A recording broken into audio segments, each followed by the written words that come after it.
Well, my name's Graham Perrett.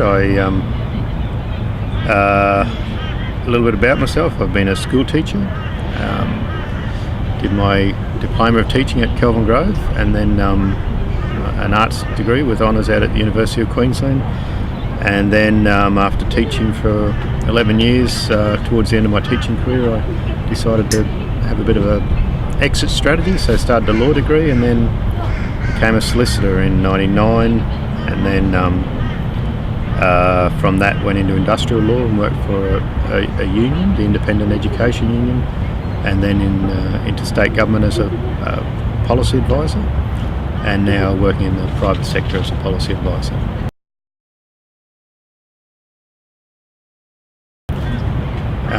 How I got into Labor? Well, I was teaching and law, and the unions were all jobs that were to do with helping people. And then I sort of drifted into the Labor Party once John Howard became elected, because I was worried about the direction he might take the country.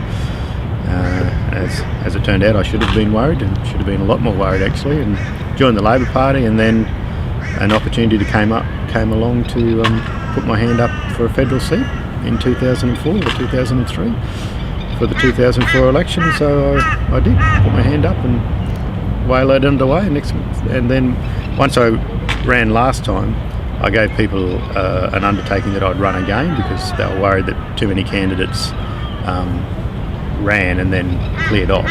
So all the good work in terms of getting recognition and making connections with the community came to nothing. So I've been working hard basically since election night in 2004 to try and get elected again on election night.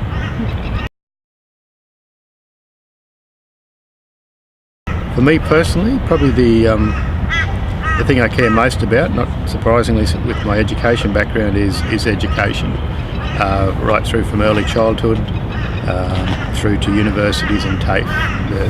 The good thing is the Labor Party's got a fantastic policy in terms of addressing the sliding down in standards that's occurred over the last 11 years. If you look at our standing compared to other OECD countries, it's really been an abysmal performance from the Howard government over the last 11 years in universities, in secondary schools, primary and early childhood. Now, Labor Party, the first policy announced by Kevin Rudd was education, and he is committed to an education revolution, and it'll be exciting to be a part of that team. And more importantly, the country needs it.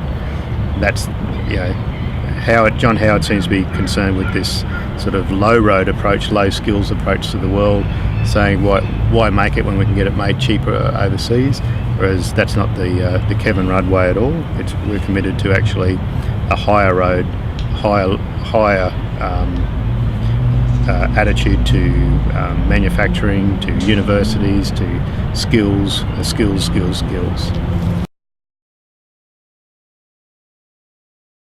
Well, certainly unlike John Howard, who certainly seems to be a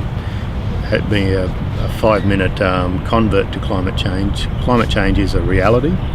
It's even last year I think John Howard was still sceptical about it, and this year I think since Kevin Rudd took over control of the Labor Party and John Howard slipped in the polls, John Howard has suddenly become a little bit more mercenary about climate change. We need a plan, we need a strategy, and the Labor Party has a great strategy. We've got a commitment to number one, to ratify the Kyoto Protocol, which is shameful that we're the only one of 2 countries that haven't done that. Number 2 is to have a realistic target to reduce carbon emissions, to reduce greenhouse emissions. So, and our commitment is achievable. We can look at the research and development opportunities that are there in terms of being a world leader in things like carbon storage, geosequestration. We can do so in a way that we can lead the world and save the planet. Lead other countries in terms of the technologies that we develop, which also will then support our export industries in the mining sector. But it's shameful to think of the number of great Australian countries, great Australian opportunities that have gone overseas in areas like solar panels, wind farms, etc., that have gone overseas when we should have been holding them here and developing those skills and then exporting those products to the world. The geothermal power is one where we could great potential there to be a world leader. But it's once again, be clever about it, be smart about it. That's what we should be doing, leading the world, not saying, well, sticking his head in the sand and hoping that it all goes away. It ain't going away, unfortunately.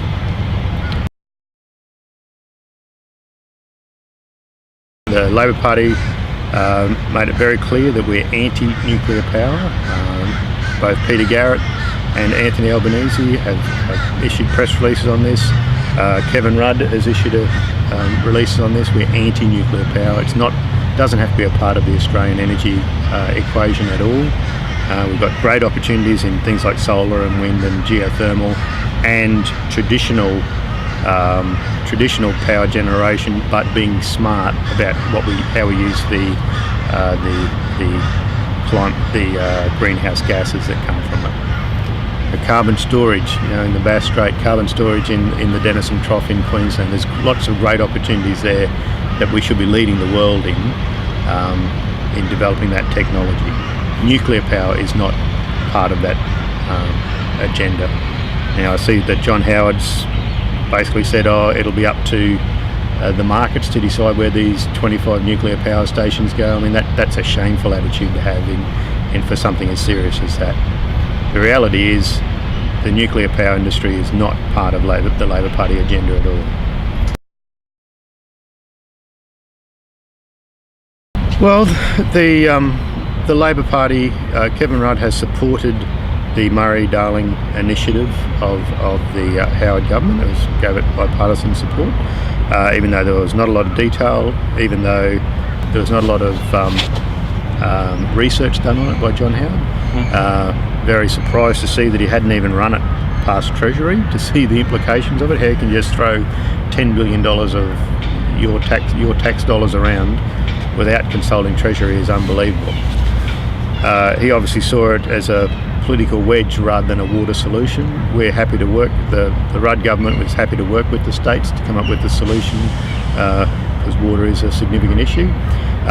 That's on a sort of a macro level, but on a micro level, we've got some great policies to make your home water friendly, water efficient, and both energy efficient as well. So some great grants available up front, which are effectively interest-free loans to people to turn their houses into the most environmentally sensitive places they can be.